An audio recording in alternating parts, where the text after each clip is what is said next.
Welcome to the Real Estate Espresso Podcast, your morning shot of what's new in the world of real estate investing. I'm your host, Victor Menashe. On today's show, we're looking at a very specific market. Manhattan is one of the most dense markets in the world. Over the past 7 years, there have been more than 16,200 units completed in New York in a total of 682 buildings. But today, roughly 1 in 4 of these units remains unsold. This is astounding when you consider the traditional model for condo development is to have a high percentage of units pre-sold prior to breaking ground on the project. Some lenders require 80% of the units to be pre-sold. Clearly, that hasn't happened. Prices in some of the newest towers are being reduced. At the same time, we hear continually there's a lack of affordable housing in the New York area. It's true. Housing in New York is hard to come by. Many people who have six-figure incomes will rent. Others will have a roommate in order to make ends meet. Much of the vacancy is in the luxury and ultra-luxury segment. Manhattan, like some other gateway city markets, notably Miami and San Francisco, have seen a boom of investment from outside the U.S. Much of this has come from mainland China and Hong Kong. And today, there's a significant slowdown in money coming from abroad. While the U.S. remains one of the most desirable places for global investors to park cash, various headwinds have made the flow of money slow to a trickle. According to a report in the New York Times this week, there's also a shadow inventory of units for sale. This inventory is being held by the developers and doesn't appear on the market. If you include these units, local experts estimate that there are as many as 9,000 unsold units.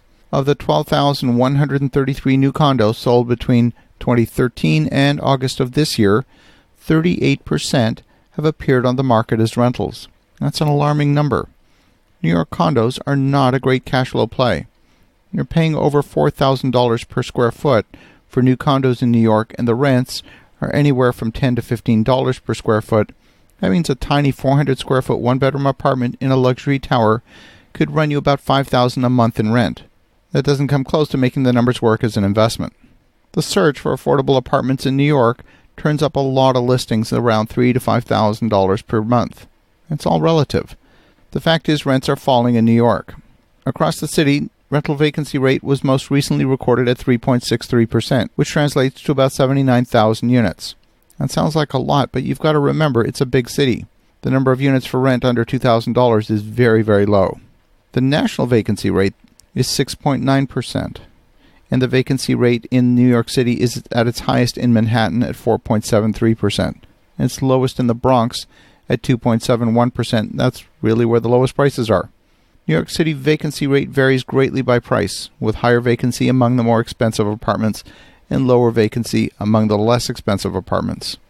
The vacancy rate for apartments over $2,500 a month, for example, is 8.74%.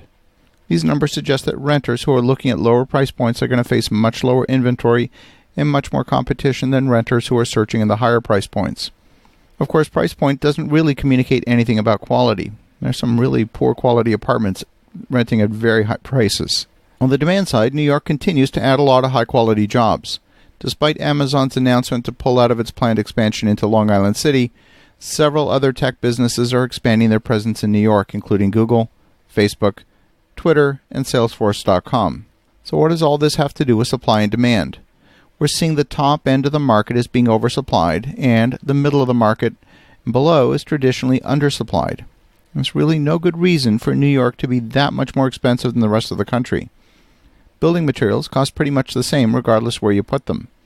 But the underlying land is incredibly expensive, and the cost of labor doing construction in New York is much higher than the rest of the country. There's also a lot of regulations, and working in very tight conditions can be expensive. Since most buildings are built to the property line, there's no place to store materials outside the building. Buildings need to be designed to absorb all the materials on the inside. Street closures are not an option, so you need to drive the cement trucks into what will eventually become the lobby of the building, and the design needs to accommodate the more complex construction process that results. The approvals process can also be very lengthy. Many major buildings take 5 to 7 years, making it virtually impossible to time the opening of a building with the economic cycle. And once a project is launched, it's really a one-way street. There is no viable path apart from completion. But when so much time passes between concept and completion, there's considerable risk.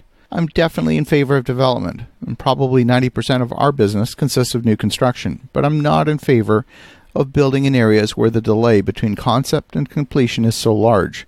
There's simply too much risk that the economic conditions, specifically the balance of supply and demand, can change dramatically over that time period. And that's what we're seeing in New York City.